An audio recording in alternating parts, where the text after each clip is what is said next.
So I'm on the roof of the Singh family in Phoenix, Arizona, where we can see that their roofing system has experienced quite a bit of storm damage recently, a lot of wind. We see that there's some damaged shingles throughout the back and front slope on this raised slope as well. So I'm going to do a removal and replace of this shingle here. We see that there's some damage going on here. We got a tooth missing.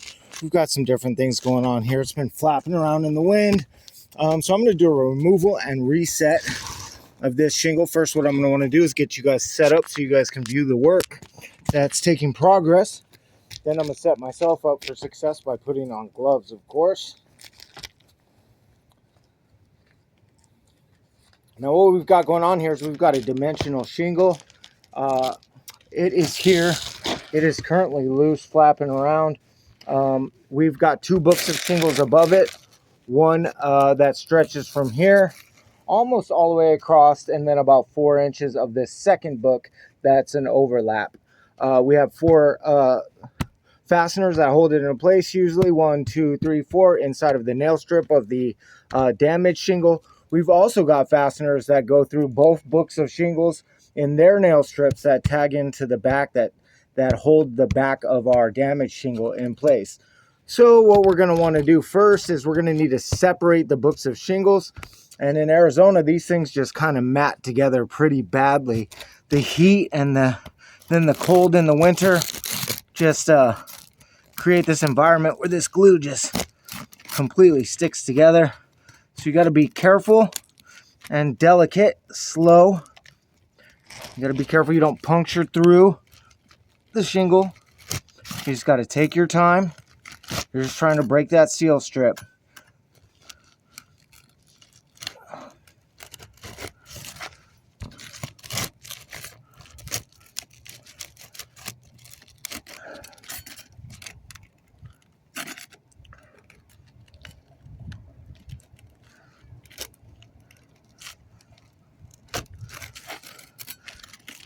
Man, this one is tough. This stuff is just caked together. You got to be really careful in these thin spots where there's not a second tooth, because if you push too hard, you'll puncture right through the shingle. So we got to work really slow and carefully.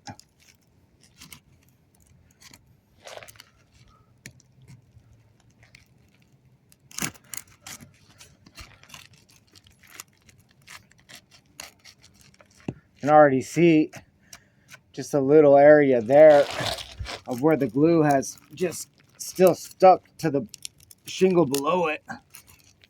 And every time I get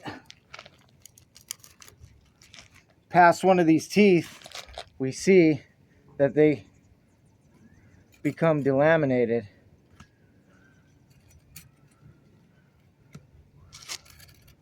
So now these have come undone, these teeth. But we'll continue on. We're going to do our second book here.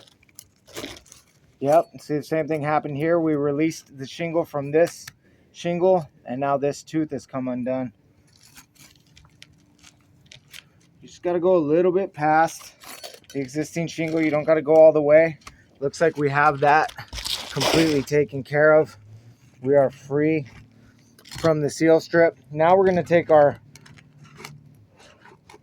bar and we're going to work to free it from the nails or staples that hold it into place. All right, I think that I've been able to get the 4 that are in that nail strip separated.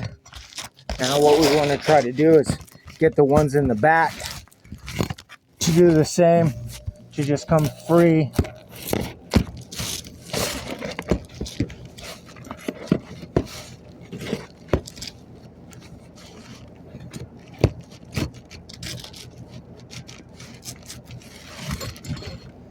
All right, and with a little bit of help, I think, well, we run into our first problem.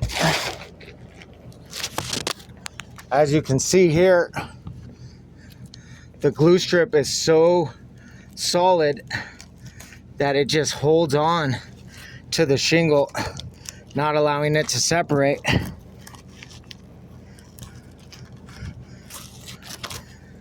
Let's keep working, try to get this free first, and we'll see what's transpired.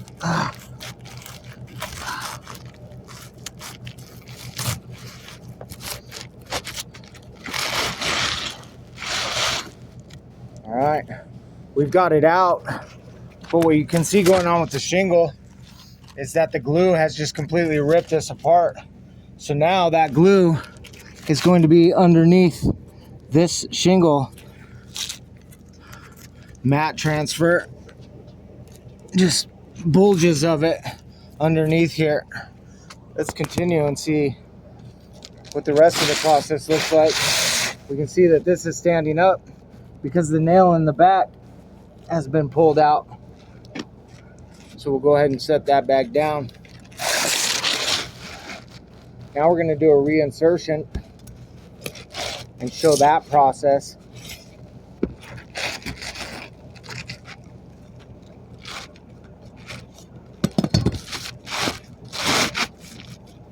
Okay, now we know that the nails in the back are still there. So what we're going to want to do is lift those up and gently slide our shingle over or under them, whichever way they have come out.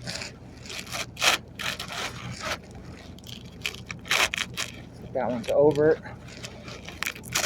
That one's over as well.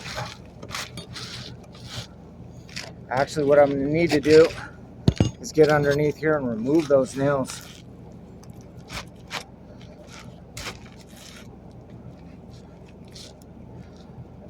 Yeah, we've got so many different problems going on here. I'm going to have to break into this shingle level to get this nail removed, because it's not going to go back into place.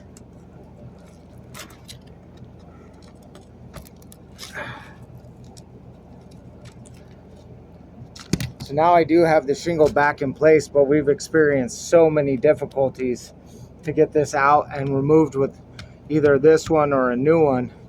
And a bunch of them we can see is underneath here, that mat transfer right there. It completely ripped this hole in it and stuck to the bottom of the shingle. You see it here as well. We see that these teeth have come delaminated just from separating the shingle. We see that it's done it 4 times, and we can see here that this is completely fractured just from separation. We've got a lot going on here, and this is not going to be a surface that we're going to be able to warranty work on if we remove and replace shingles throughout this area. I consider this a fail.